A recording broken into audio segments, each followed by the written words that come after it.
When we first sat down to talk about what additions we would make to Tomb Raider Underworld, what we said is, what are her current limitations? And what limitations does she have that doesn't make sense for her to have? She's a very strong, fearless, independent woman who runs around out in the most dangerous parts of the world, and that was what gave rise to the concept of what could Lara do. This is the first time Tomb Raider has ever used motion capture. So Lara is definitely almost superhuman. So we had Olympic caliber gymnasts being motion captured for Lara.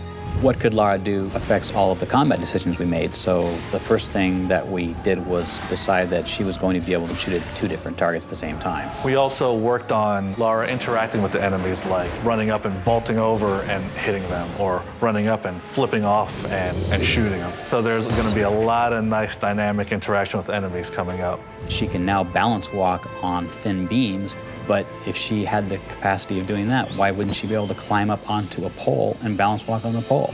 So she can do that too. Now she can take out her gun, switch hands, and shoot if she's on a pillar, or if she's on a ledge, or if she's on a balance beam. She can still do combat. All these create a string of animations that just is enormous. The number of animations Lara has is rumored at 1,600, but we have another batch that adds another couple hundred. So, I mean, I wouldn't be shy to say she has over 2,000 animations. With this current generation of systems, they just make Lara all that more believable. She does really cool things, like when she walks through bushes, she'll push them out of the way. So it's very contextual. It makes her seem like she's a part of the environment. She's very much alive. You'll see a lot of detail in there that we've never been able to achieve before. All this sort of makes her some of that you can actually relate to.